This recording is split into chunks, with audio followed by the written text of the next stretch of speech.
Think your down payment is the only cost when buying a home? Think again. In today's video, we are going to cover 10 of the hidden costs that I see clients typically go through when purchasing a property. So hopefully you can be mindful of these and prepare for the future. Now, number one is going to be pretty clear cut. This is just going to be all around closing costs associated with the purchase. So you're going to have the initial down payment, and then depending on how you're funding it, you're going to have closing costs wrapped in as well. Now, on the front end, you're going to have earnest money that gets deposited to start the transaction, at least here in Georgia. That's how we operate. And then on the back end, depending on the lender you're using, they're going to have fees as well. There could be loan origination fees. You could be looking at title insurance, various recording fees with the county, and transfer fees for the property. Now, a lot of these kind of just add into the initial bulk, and you can see anything from 1% to 3% of the purchase price getting wrapped into the closing costs as well. Now, number two, we're still on the purchase phase, and this is going to be your initial inspection. Now, a lot of things that may surprise buyers is inspections have actually gotten a lot pricier than they were a few years ago. And a lot of it comes down to not only the type of property you have, but the size of it as well. Is it a condo, a single family home, a townhouse? Does it have a basement or a crawl space? Or what's the overall square footage? If you're getting a property with acreage, that's something you need to consider as well. And even within the inspection, there can be layers to that. You're going to have the base homeowner's inspection. You can have things like checking for radon, which is a gas that we see a lot here in Georgia. You can have the termite and pest inspections. Is there a pool on the property? You want to have that looked at as well. And in case of certain age for the property, you may also want to have the chimneys, the foundation, and waterproofing looked at on top of the basics. Something a lot of people don't necessarily look at is if you are in an area that's not connected to public sewer, you also have the septic tank to think about. Has it been pumped, has been maintained? Does that need to be looked at as well? Because that'll be a third party having to go in and take a look at that. Now, number three is going to be the appraisal. This one can be small or large depending on the property. If it is a residential property or a commercial property or even a multifamily with investment units. Now, as far as the appraisal goes, something I would encourage people to ask their lender on the front end if they are getting a loan, is there an option to have an appraisal waiver or a desktop appraisal? A lot of times, depending on the type of property or the amount you're putting down, they may deem it a low risk, and they can essentially just do a computerized valuation and analyze it within a certain threshold so you can avoid an actual appraiser having to go out to the property and potentially save a few $100 as well. Now, hopefully by now you've actually made it to the closing table. So number four is going to be the moving costs themselves. Even if you're local or relocating from out of state, these costs can vary wildly. So I always encourage people ahead of time to talk to a few different companies to get a feel for what they charge, depending on how many people are going to be involved, the type of furniture you're moving, is it out of state? I've seen a lot of instances where it ends up being cheaper to just get rid of your existing furniture and buy new furniture at the next house rather than moving all across the country. So that's definitely something to keep an eye out for. Now, number five is going to come as a bit of a shock, especially here in the greater Atlanta area, and that's property taxes.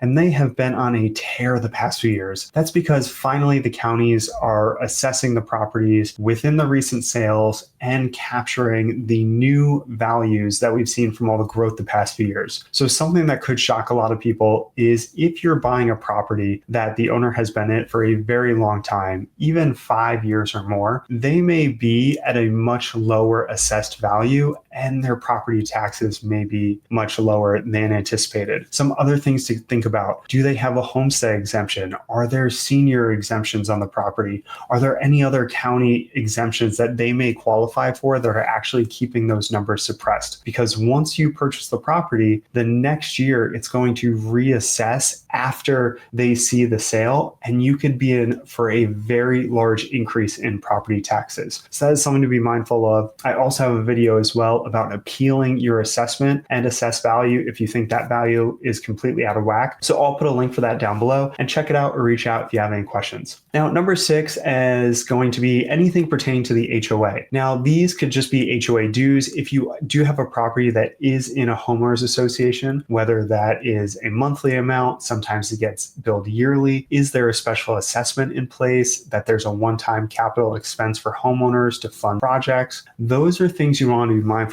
of. So if you're looking at a property that is in an HOA, I usually recommend getting some of the previous budgets, the operating expenses from the previous calendar year, getting a look at what the reserve is, maybe even some meeting minutes from the board members to see, are there any big ticket items that they're considering that could be on the horizon? Now, with HOA dues, you also have to look at those when buying the property. These get tied into closing costs, but they're pertaining to the HOA. The HOA is going to pre-fund your contributions. So usually that's at 1 month up front, and potentially even have an initiation fee, which could be multiple months worth of HOA dues in one bulk transfer for the initial buying of the property. So that's something to ask your agent about if you're looking at properties with HOAs. Just get a feel for if there's any initiation fees, if there's any transfer fees, administrative costs, or anything other than just the monthly payment that would be part of buying the property. And so number 7 is going to be utilities. And this is just going to come down to the size of the house. Now, when it comes to utilities, one thing I tell people to look at is understand how old the systems are depending on the location that you have the property. So here in Georgia, it gets extremely hot in the summers, very humid. And especially for some of those older systems like your HVACs, they have to work even harder to make that differential and cool the property. So if you have units that are not new or maybe a bit outdated, or they're using older parts, they could actually be working harder and costing you more a month on utilities. Now, we also have things like your gas, which you're going to see fluctuations from your gas and electric depending on the winter and summer, obviously, and other things to just be mindful of upfront. Are you going to have cable, internet? Is there water, sewer? Is that included? Is trash included? Are you in an HOA? So those are also things you want to find out on the front end. Number 8 is going to be general maintenance items,